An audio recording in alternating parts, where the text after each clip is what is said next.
For those of you who don't know, I'm Nate Piper. I work for the Gundalow company and project manager for this job. This is Barbara Maurer. She's our educational director.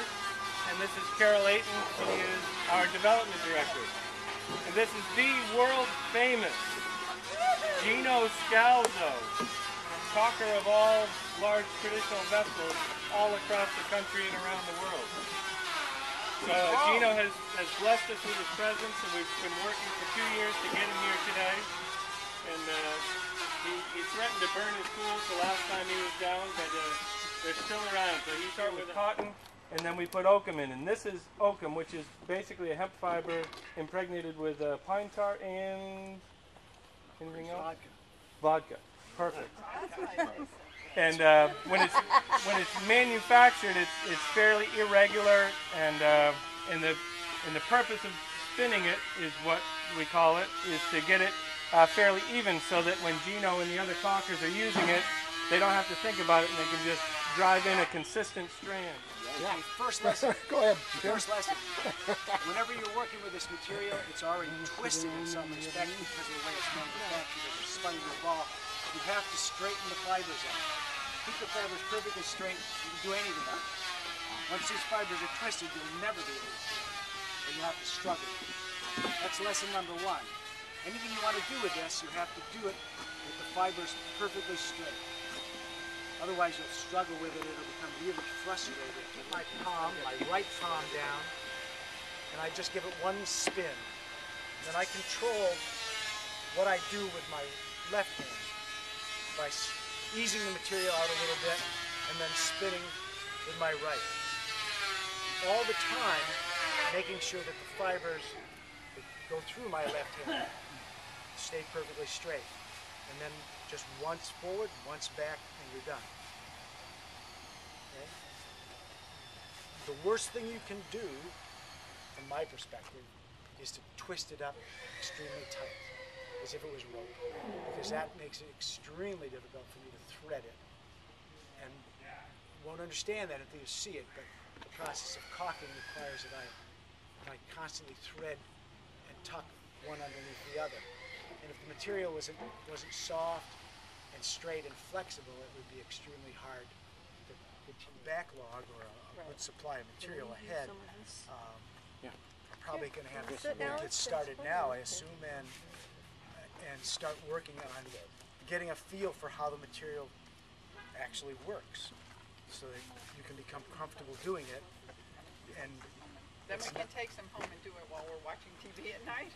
You could, but not until I'm sure that you're doing it well, because No, I got After you pass the test. any way you want to do it is fine with me. It can be hard to maintain a level of consistency until you're really comfortable with doing it. So if you do it wrong, you can back it off, unlock it again.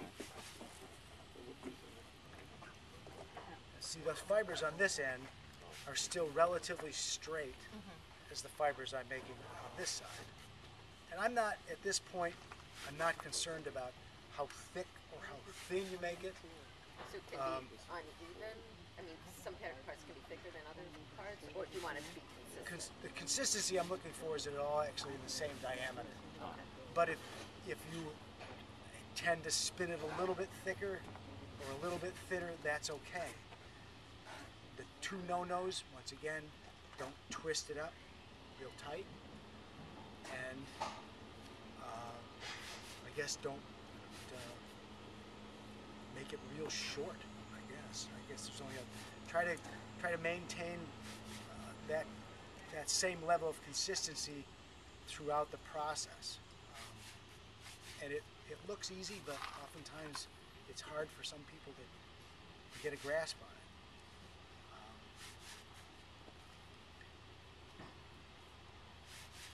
So you know it's kind of getting straight because it's able to pull apart? Is that what you're looking Well, at? you should be able to just see the way the fibers are laying in there. You can see right here that there's a twist in the material. We have to take that twist out in order for me to get the fibers so that I can give it a little tug. I don't have, sometimes the material is almost of the proper consistency for me to use it. I I don't spend an awful lot of time worrying about it when I'm doing it. Yeah, Because I very rarely ever admonish myself for something I've done wrong. Although I take that back, I do that all the time. Or you'll admonish us. Well, yes, probably. I will. So you're actually making it a diameter while you're pulling that. You're not. Well, as you notice, when it comes off the roll, Yeah. it is twisted. Yeah, yeah. It's not consistent. Right. The fibers are Yeah.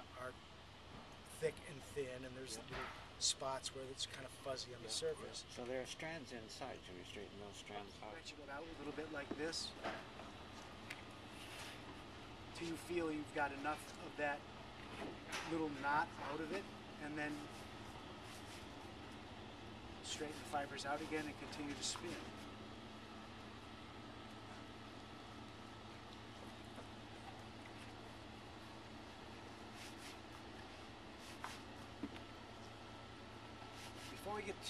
Before you guys get started with this, I'd like to set people up with a fair amount of material, and then you can get a feel for spinning it through its length, because there are going to be other problems that you're going to confront that are beyond the scope of just a 3-foot piece.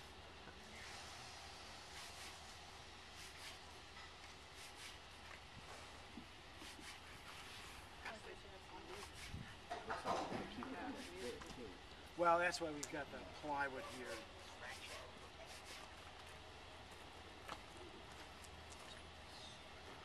So now, as you're working, you're going to have this in a bag or something? Well, From ultimately that? it'll end up looking like this. Okay. This is the skein that I make up, Yeah. that I work out of. Yeah. You guys would just kind of not do that for a while and just keep an eye on me for a bit. And so, These skeins are just nothing more than the material I've spun, yeah. and the ladies will understand this, who are knitters or sewers. You just make a skein up with your thumbs. Yeah. Just so it unravels nicely. Unlays without having to be tangled. Yeah. And this can, you get about a foot or so between your thumbs, and just gather the material up like that. And you'll notice some of this is a little bit thinner than the other spots, and some is a little thicker, but the fibers are all reasonably straight, and as I say, I can work with that. Some of the other material, and it'll make perfect sense as to why it takes time to go through this process to get the material correct, fit right. It's just it makes the job that much easier if I can just pick a skein up and caulk rather than having to figure out, well, I can use this, I can't use that, I gotta back it down and fill it again. So it just makes it a lot simpler.